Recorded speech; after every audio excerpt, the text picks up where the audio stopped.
आप इक्वालिटी की बात करते हैं तो आप कानून भी एक बराबर सबके लिए लेके आइए।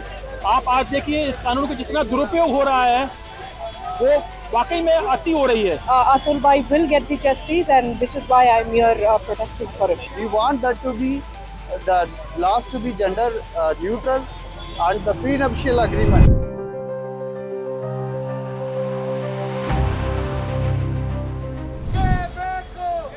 कर्नाटक के बेंगलोर में अतुल सुभाष के मित्रों, सहकर्मियों और सेव इंडियन फैमिली फाउंडेशन के सदस्यों द्वारा इको स्पेस फुटपाथ पर मोमबत्ती जलाकर विरोध प्रदर्शन किया गया।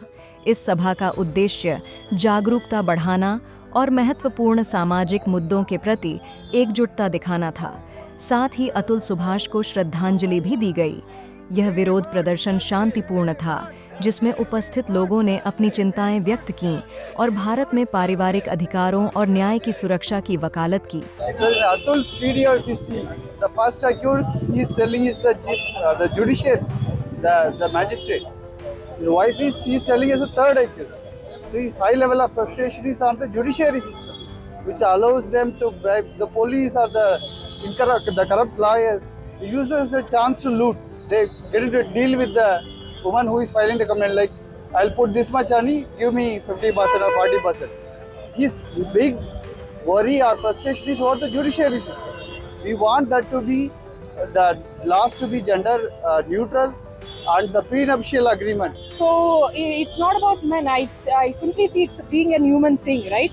So when going through his story on the LinkedIn page, it was very, very saddening to me. And I did not see the point of any men or women thing here, but I see as a human, everybody should be treated equally. And if there is some injustice, right, there should be a proper justice given, irrespective of whether it's a man or woman, right? So I feel this is not about, gender, it's about humanity, and which is why I'm here. I wish that, Atul Bhai will get the justice, and which is why I'm here protesting for it. एक parliament या एक समुदाय इसका नहीं है, ये है जिस हिसाब से कानून बनाया गया वो एक तरफा, उसको एक जेंडर न्यूट्रल होना चाहिए। जब आप समाज में बोलते हो इक्वालिटी की बात करते हो, लेकिन इक्वालिटी में आप जब कानून लाते हो वो एक तरफा लाते हो, विच इज़ नॉट राइट। आप इक्वालिटी की बात करते हो तो आप कानून भी एक बराबर सबके लिए लेके आइए। आप आज देखिए इस कानून का जितना दुरुपयोग हो रहा है वो वाकई में अति हो रही है। मैं बता रहा हूँ यहाँ पर कम से कम आज 350, 400, 450 लोग खड़े हैं, और आप पूछिए हर आदमी पिछले 4 साल 5 साल से कोर्ट के चक्कर काट रहा है, क्योंकि वो फर्जी आपको केस लगाए हुए हैं। और आप जाइए कोर्ट में, मैं गवाह हूँ इस चीज का, आप जाइए हर कोर्ट में, आपको हर तारीख पे सिर्फ आदमी नजर आता है, क्योंकि औरतों का जो लॉयर है वो बोल देता है आप घर पे बैठिए, हम संभाल लेंगे केस इस चीज को।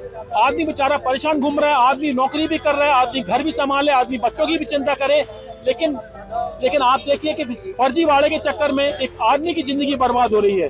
और अतुल ने जो काम किया है वो खुदकुशी नहीं है, उसकी एक्चुअली हत्या हुई है देखा जाए।